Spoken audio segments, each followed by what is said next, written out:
Tribuners, pada Selasa lalu, tim Sel Tidore dari Markas Besar TNI Angkatan Udara mengunjungi kota Tidore Kepulauan.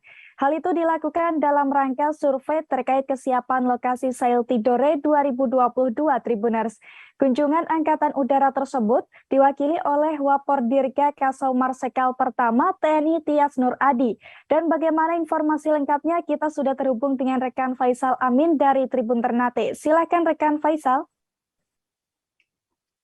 Ya, baik Arisa. Assalamualaikum warahmatullahi wabarakatuh dan selamat sore sahabat Tribuners. Saat ini di Kota Tidore Kepulauan sedang mempersiapkan kesiapan menjelang pelaksanaan Sail Tidore tahun 2022. Adapun kesiapan yang telah disiapkan berupa beberapa fasilitas yang telah dibangun, dan pada Selasa 2 Agustus kemarin juga ada kunjungan dari tim survei Sail dari TNI Angkatan Udara yang diwakili oleh Marsikal Pertama TNI Setia Nur Adi datang ke Kota Tidore Kepulauan dan terjun langsung ke beberapa lokasi-lokasi yang nantinya dijadikan sebagai venue Sail pada pelaksanaan Sail Tidore. Nah, sebelum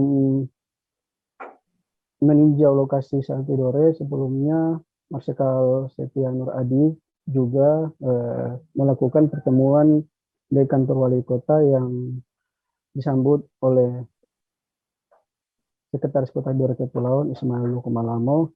Di situ membicarakan beberapa hal terkait fasilitas-fasilitas penunjang yang saat ini dipersiapkan untuk pelaksanaan Sail Tidore. Dari informasikan bahwa pelaksanaan Sail Tidore sendiri dijadwalkan akan dilaksanakan pada bulan November mendatang. Pelaksanaannya sendiri selama 6 hari dan terhitung dari tanggal 24 November hingga 29 November. Nah, saat ini beberapa fasilitas yang telah dibangun yaitu berupa pelabuhan utama seperti di Pelabuhan Rum dan juga Pelabuhan Trikora yang ada di Kelurahan Boto, Kota Tidore Kepulauan.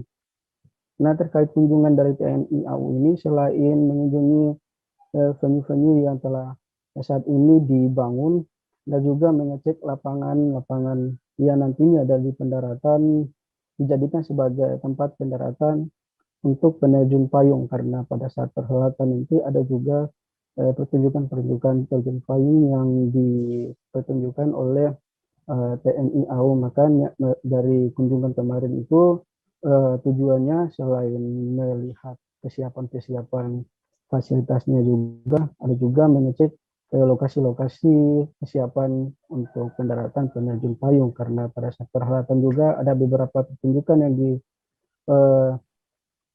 ditampilkan oleh TNI AU dan juga beberapa pertunjukan dari budaya-budaya lokal dari Maluku Utara maupun dari Kota Tidore itu sendiri. Oke, demikian Ariska dari Kota Tidore Kepulauan. Jangan lupa subscribe, share, komen, dan like ya.